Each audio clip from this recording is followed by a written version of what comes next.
नमस्कार, उत्तराखंड बुलेटिन में आप सभी का स्वागत है। मैं हूं आपके साथ अपना एक देश एक चुनाव लागू करने को लेकर कवायद तेज शुरू हो गई है। बता दें, इसी कड़ी में देहरादून पहुंची एक देश एक चुनाव विषय पर गठित की गई संयुक्त संसदीय समिति ने देहरादून के मसूरी रोड स्थित एक होटल में संवाद कार्यक्रम आयोजित किया। इस दौरान मुख्यमंत्री पुष्कर सिंह धामी ने कार्यक्रम में प्रतिभाग किया। इस अवसर पर उन्होंने संयुक्त संसदीय समिति के अध्यक्ष पीपी चौधरी एवं समिति के सभी सदस्यगणों का स्वागत और अभिनंदन किया। मुख्यमंत्री ने कहा कि एक देश एक चुनाव हमारे लोकतंत्र को और अधिक सशक्त, प्रभावी और समावेशी बनाने की दिशा में एक महत्वपूर्ण पहल है। उन्होंने कहा कि हमारी चुनाव प्रणाली विविधताओं के बावजूद प्रभावी और मजबूत रही है, लेकिन अलग अलग समय में चुनाव होने से बार बार आचार संहिता लगती है। इसी के चलते राज्यों के सारे काम ठप पड़ जाते हैं। जब भी चुनाव आता है तो बड़ी संख्या में कार्मिकों को मूल कार्य से हटाकर चुनाव ड्यूटी में लगाना पड़ता है। देश एक चुनाव होने से निश्चित रूप से बहुत बड़ा लाभ देश को भी होने वाला है और लोकतंत्र का जो एक उत्सव होता है वो उत्सव सही प्रकार से जनता 5 सालों में एक बार मना पाएगी। और 1967 तक ये लगातार इस प्रकार से एक साथ चुनाव होते रहे हैं और अभी भी उड़ीसा में इस वर्ष भी और इससे पहले वर्ष 2019 में भी एक साथ चुनाव हुए थे। बहुत ऐतिहासिक डिसीजन है और हमारी तरफ से यहाँ से राज्य के अंदर हम लोगों ने पहले भी इस प्रकार की जो है बैठकें की हैं, अनेक कार्यक्रम यहाँ पर आयोजित किए हैं। सभी में लोगों की भी जो स्वतंत्र राय आई है, देश की जनता भी चाहती है कि एक देश में एक बार चुनाव होना चाहिए। इससे संसाधन भी बचेंगे, मैन पावर भी कम से कम खर्च होगी। भारतीय सेना के सम्मान में कांग्रेस ने रैली निकाली। बता दें, ऑपरेशन सिंदूर से दुश्मन देश पाकिस्तान के खिलाफ देश के सैन्य बलों के अदम्य साहस के प्रति कृतज्ञता जताने के लिए देश भर में कांग्रेस जय हिंद रैली निकालेगी। उत्तराखंड की रैली हल्द्वानी में 31 मई को निकाली जाएगी। कांग्रेस के प्रदेश अध्यक्ष करण माहरा ने वर्चुअल बैठक में प्रदेश प्रभारी कुमारी शैलजा ने भी वरिष्ठ नेताओं से रैली पर चर्चा की। साथ ही प्रदेश में चल रहे प्रशिक्षण शिविरों और अन्य संगठनात्मक व आंदोलनात्मक गतिविधियों के बारे में जानकारी ली। प्रदेश अध्यक्ष ने बताया कि कुमारी शैलजा ने 31 मई को हल्द्वानी में आयोजित होने वाली जय हिंद रैली को सफल बनाने के लिए सभी नेताओं से आह्वान किया है। साथ ही ऑपरेशन सिंदूर की सफलता को सत्ताधारी भाजपा अपनी पार्टी की जीत के रूप में प्रचारित कर रही है। पहले मध्य प्रदेश के एक मंत्री और फिर उप मुख्यमंत्री ने जिस प्रकार की भाषा का इस्तेमाल किया, इससे भाजपा की सारी पोल पट्टी खुल गई। फिर भी इन पर कोई कार्रवाई नहीं की गई है। प्रदेश अध्यक्ष ने कहा कि हल्द्वानी में जय हिंद रैली ऐतिहासिक हो गई। साथ ही राज्य में आगामी पंचायत चुनाव की तैयारियों की जानकारी भी प्रदेश प्रभारी कुमारी शैलजा को दी गई। और उसमें जो वीरता, साहस और पराक्रम हमारी फौजों ने दिखाया है, उसको लेकर एक झंडा रैली हल्द्वानी में सुनिश्चित की गई है। क्योंकि एक संविधान बचाओ रैली हमारी देहरादून हो चुकी, जिसमें सचिन पायलट जी आए थे। ये 31 तारीख को इसी महीने हल्द्वानी में झंडा रैली के नाम से एक बड़ी भव्य रैली ये होने जा रही है। इसमें सेना के साहस, शौर्य इत्यादि का उल्लेख, उनका सम्मान होगा। मैक्सिमम हम एक्स फौजी जो हैं, हमारे पूर्व सैनिक जो हैं, उनको उसमें आमंत्रित कर रहे हैं। तथा जो हालात हैं इस समय के, जिसमें ट्रंप ने जो बोला है खासकर, उस विषय पे जो बात साजिया जी के विरुद्ध कही गई या अन्य हमारे सैन्य अधिकारियों के खिलाफ कही गई, वो बातें हैं। और जिस तरीके से सीज़ फायर हुआ, उसमें हम लोग कोशिश करेंगे कि जो बयान अमित शाह जी ने सदन में दिया था कि इंदिरा जी अगर 2 दिन बाद सीज़ फायर करती तो पीओके हमारे पास होता। अब आज उनका इस पे क्या कहना है, जिस तरीके से कर्नल सोफिया का उनकी बेइज्जती की गई है, इन सभी विषयों पर उस रैली पे चर्चा विमर्श होगा। उत्तराखंड में एड्स के मामलों में बढ़ोतरी देखने को मिल रही है। बता दें, उत्तराखंड में एड्स युवा पीढ़ी को दीमक की तरह खोखला कर रहा है। हाल ही में कुमाऊं में एड्स के मरीज के आंकड़े सामने आने के बाद अब देहरादून के जिला अस्पताल की तस्वीर भी चौंकाने वाली है, जहां एआरटी सेंटर में 1600 से ज्यादा एड्स के मरीजों का इलाज चल रहा है, जिसमें सबसे अधिक जनसंख्या युवाओं की है। वहीं इसको लेकर राज्यसभा सांसद नरेश बंसल का कहना है कि लोगों में अवेयरनेस की कमी है। राज्यसभा सांसद ने कहा कि यह चिंता का विषय है, वह इस विषय को संसद में जरूर उठाएंगे। सांसद नरेश बंसल ने कहा यह एक सामाजिक बुराई है और इसके लिए लोगों को जागरूक करने की आवश्यकता है। निश्चित रूप से जनहित का मुद्दा है और इसमें जनहित में अवेयरनेस की कमी, जिसके कारण से अनेक कारण हो सकते हैं, नशाखोरी, नशे के इंजेक्शंस और अन्य चीजों को भी, जो क्योंकि ये कंटिमिनेटेड डिजीज है जो एक से दूसरे को ट्रांसफर होती है, तो किसी का भी इंजेक्शन कहीं लगा और वही नीडल दूसरे के उसमें उपयोग हुई तो दूसरे को हो जाएगा। तो इस तरह का इसके लिए अवेयरनेस की आवश्यकता है और संसद में भी इसका प्रयास करेंगे उठाने का। देहरादून के प्रदेश कार्यालय में समीक्षा बैठक आयोजित की गई। बताते चलें कि उत्तराखंड में बीजेपी के प्रदेश मुख्यालय में प्रदेश प्रभारी दुष्यंत गौतम प्रदेश जिले के पदाधिकारियों के साथ समीक्षा बैठक की। बैठक में देश में पार्टी के द्वारा चलाई जा रही तिरंगा यात्रा और 31 मई को अहिल्याबाई होलकर के 300वें जन्मदिन को मनाया जा रहा है, इसको लेकर भी चर्चा की गई। इसके लिए प्रदेश में भी महिला मोर्चा के द्वारा समिति बनाई गई है, वहीं जिले में भी समिति बनाई गई है जिसमें 3 लोग शामिल हैं। वहीं उत्तराखंड बीजेपी के प्रदेश प्रभारी दुष्यंत गौतम ने कहा कि सेना के पराक्रम शौर्य को लेकर पूरे देश में तिरंगा यात्रा चल रही है और जिस प्रकार से पाकिस्तान आतंकियों का साथ देता है, ये तिरंगा यात्रा निकालना जरूरी है।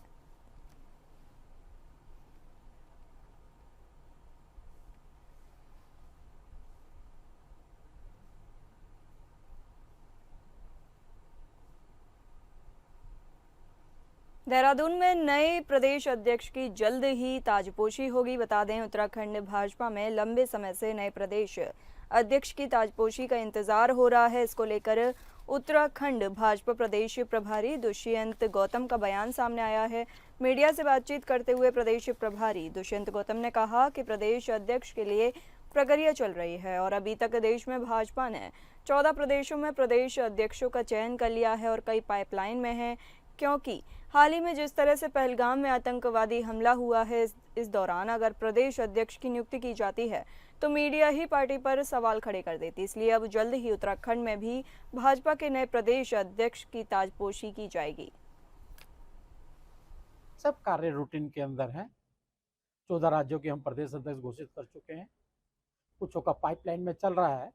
जल्दी ही, क्योंकि आपको जो एक आतंकवादी घटना घटी थी पहलगांव में, उसका जवाब देना, उस पर ध्यान करना बहुत ज़रूरी था।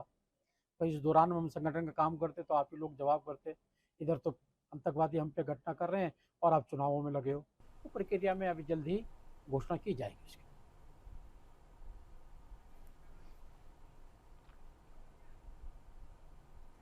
उत्तराखंड में त्रिस्तरीय पंचायत चुनाव को लेकर कुहासा अब छट गया है। बता दें, हरिद्वार जिले को छोड़कर प्रदेश के 12 जिलों में त्रिस्तरीय पंचायत का कार्यकाल नवंबर 2024 में समाप्त हो गया था। इसके बाद उत्तराखंड शासन ने पंचायतों को प्रशासकों के हवाले कर दिया था। ऐसे में पंचायत में तैनात प्रशासकों का कार्यकाल मई के अंत में समाप्त हो रहा है, जिसको देखते हुए राज्य सरकार के साथ ही राज्य निर्वाचन आयोग ने भी अपनी तैयारियां तेज कर दी हैं। पंचायती राज्य सचिव ने कहा कि त्रिस्तरीय पंचायत चुनाव 15 जुलाई से पहले संपन्न कराने की दिशा में सरकार तैयारियां कर रही है। उन्होंने भी कहा कि अभी के समय में ग्रीष्मकालीन अवकाश के कारण स्कूल बंद हैं और चारधाम यात्रा अपने पिक पर है। इसको देखते हुए पंचायती चुनाव को जुलाई में कराने का निर्णय लिया गया है।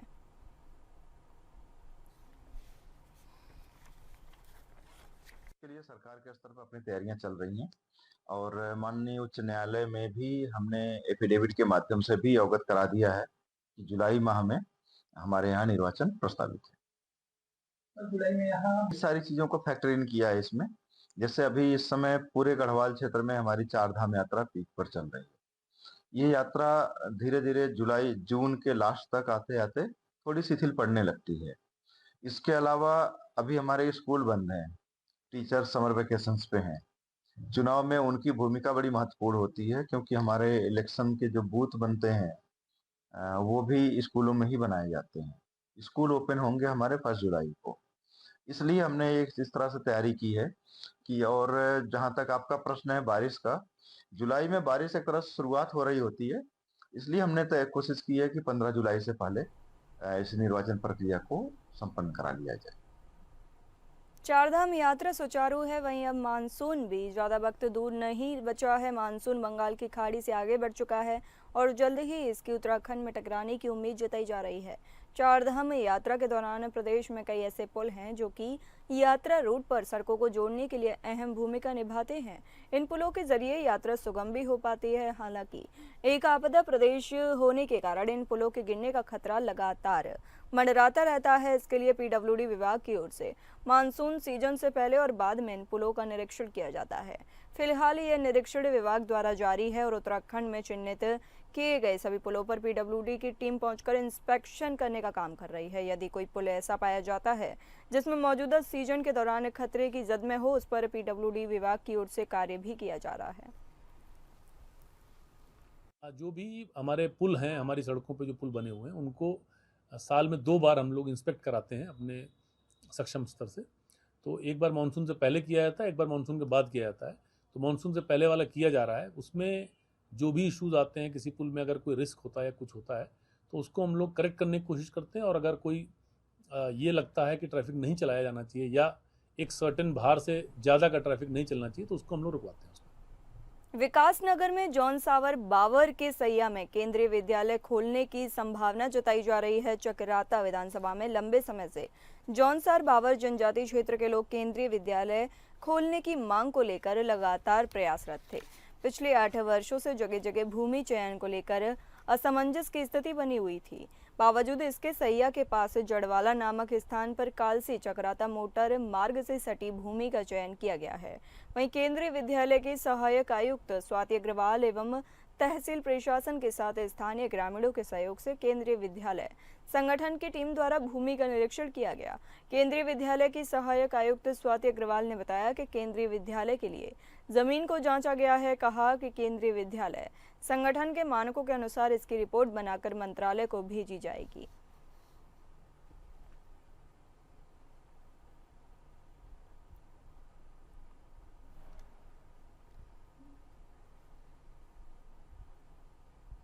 सितारगंज में बैंक कर्मचारियों पर धोखाधड़ी का आरोप है। बता दें, सितारगंज में वार्ड नंबर 8 की महिलाओं ने बंधन बैंक के कर्मचारियों पर धोखाधड़ी का आरोप लगाया है। इस मामले में कई पीड़ित महिलाएं एकत्रित होकर कोतवाली पहुंची और बैंक कर्मियों के खिलाफ लिखित शिकायत दर्ज करवाई। महिलाओं का आरोप है कि उन्होंने बंधन बैंक से कुछ समय पूर्व ऋण लिया था, जिसे वो नियमित किस्तों में चुका चुकी है।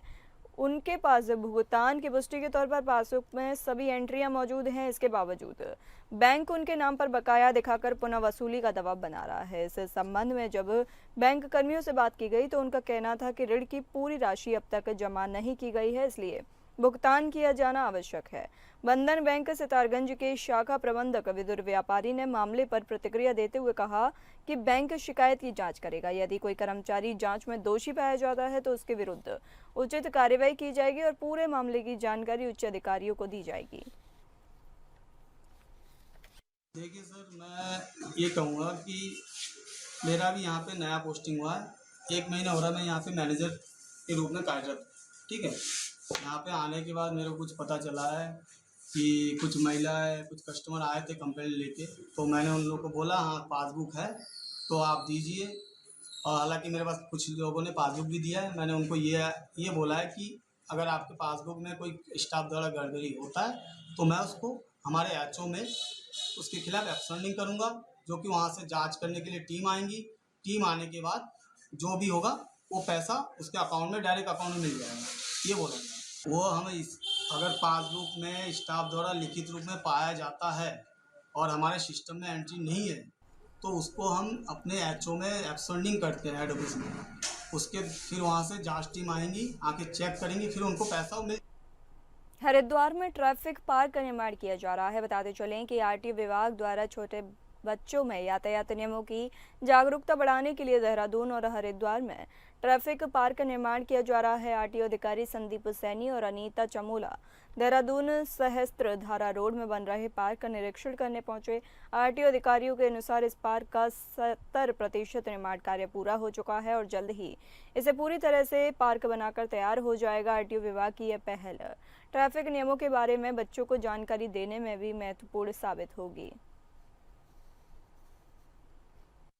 आज जो इंस्पेक्शन किया है उसमें ट्रैफिक जो चिल्ड्रन पार्क हमारे देहरादून सिटी पार्क में बनाया जा रहा है वो 2 अक्टूबर तक की इनको पेयजल को मियाद दी गई है कि आप 2 अक्टूबर तक इसको तैयार कर लें। और इसमें जो उसका डिज़ाइनिंग पार्ट है वो आज हमारे प्रेजेंटेशन के माध्यम से हम लोगों ने देखा भी है। और जो 5 से 14 साल तक के बच्चों के लिए जो उसमें कैटर किया जा रहा है सारा, उसमें रोड डिज़ाइनिंग, रोड साइंस का है, ऑडिटोरियम है, ये सब पूरा हमने प्रेजेंटेशन में देखा है, हम सब लोग थे उसमें। और एक यूनिक एक्सपीरियंस हमारे को देहरादून में मिलने वाला है जिसमें बच्चों को एक ऐसी एज से जब वो रोड यूज़ करना शुरू करेंगे और उनको रोड सेफ्टी की जानकारी देंगे। पौड़ी में इस वर्ष वनाग्नि की घटनाओं में कमी देखने को मिल रही है। बता दें ये मौसम में बदलाव के कारण हुई है, जिसके कारण जनपद में पिछले वर्ष की अपेक्षा इस वर्ष 80% कम वनाग्नि की घटनाएं दर्ज की गई हैं। गढ़वाल डीएफओ स्वप्नेपल अनिरुद्ध ने बताया कि वर्तमान में अभी तक फायर सीजन के अंतर्गत 39 केस वनाग्नि की घटनाओं के दर्ज किए गए हैं, जिसमें 40 हेक्टेयर के लगभग वन क्षेत्र प्रभावित हुए हैं। उन्होंने कहा कि मौसम में परिवर्तन के कारण ही ये कमी दर्ज की जा रही है, क्योंकि मार्च और अप्रैल के माह बारिश होने से वनाग्नि की घटनाओं में कमी देखने को मिली है। उन्होंने कहा कि अभी लगभग 1 माह का समय और बचा है और 15 जून तक वनाग्नि की घटनाएं देखने को मिलती हैं। उन्होंने कहा कि अगर मौसम यूं ही बना रहा तो इस वर्ष वनाग्नि की घटनाओं में और भी कमी देखने को मिल सकती है, जो पर्यावरण और संरक्षण के लिए बहुत ही अच्छा संकेत है।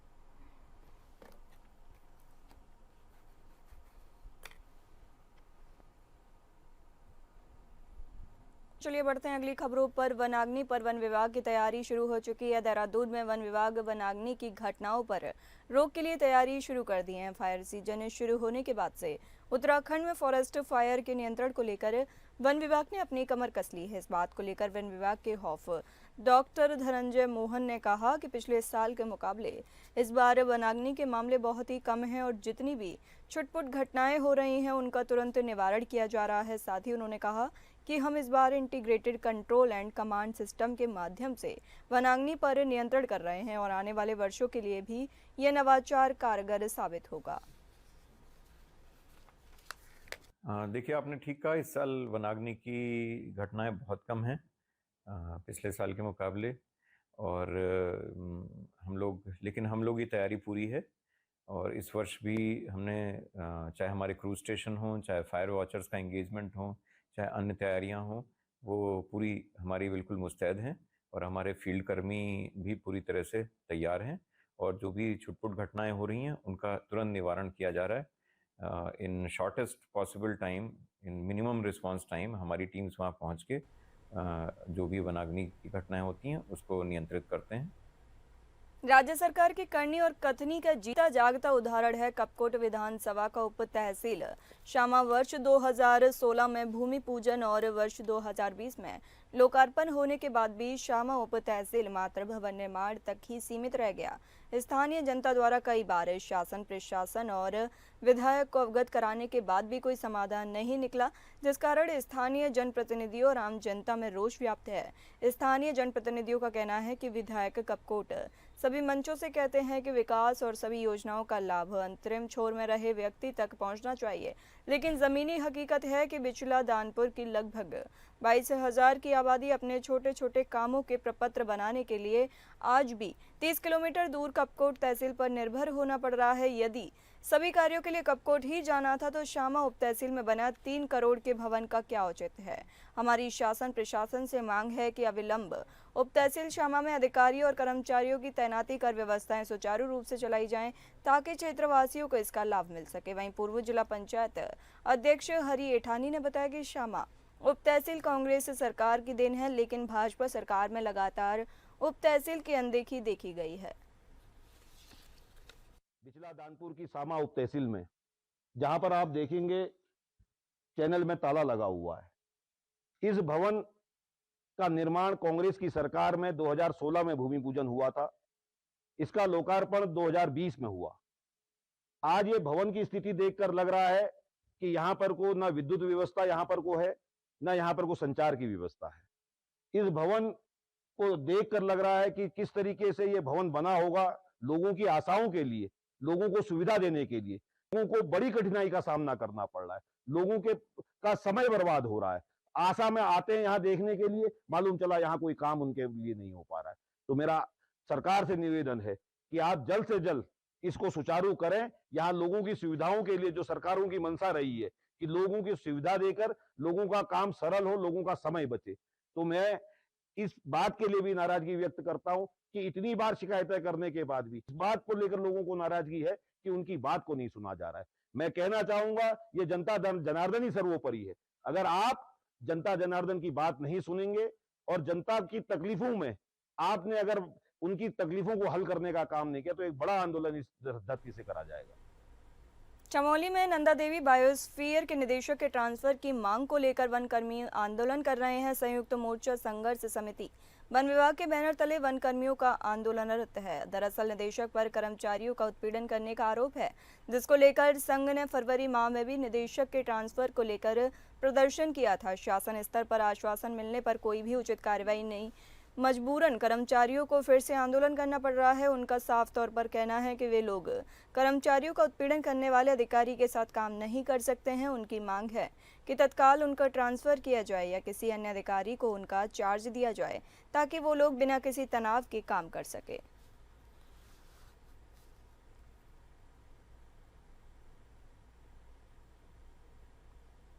उत्तराखंड के कोटेद्वार में दर्दनाक हादसा हो गया। बता दें, काशीपुर बुखाहाल हाईवे पर दिल्ली से थली सैंड आ रही एक बोलेरो टैक्सी बैजरो और जिवई के बीच पूर्वी नया नदी की खाई में जा गिरी। हादसे की सूचना मिलते ही स्थानीय लोग, थली सैंड थाना पुलिस, बीरोखाल राजस्व पुलिस मौके पर पहुंची। हादसे में एक वृद्ध महिला की मौत हो गई है, जबकि चालक समेत 6 लोग घायल हैं। खाई से 4 घायलों को निकालकर बीरोखाल अस्पताल भेजा गया है। वाहन में कुल 7 लोग सवार थे। घटना हुई आज स्थानीय लोगों के माध्यम से जो जिवई से थोड़ा नीचे और सुकई के बीच में सब लोग वहाँ पे, सब लोग के रेस्क्यू से वहाँ पे 6 घायलों को सुरक्षित अस्पताल पहुँचाया गया, जिसमें 2 बच्चे अभी अस्पताल में ही यहाँ पे वो सकुशल है। 4 लोगों को हायर सेंटर के लिए रेफर कर दिया गया रामनगर, और उसके बाद अगर ज़्यादा वहाँ पे उनको प्रॉब्लम होगी तो उनको सुशीला तिवारी हल्द्वानी भेज दिया जाएगा।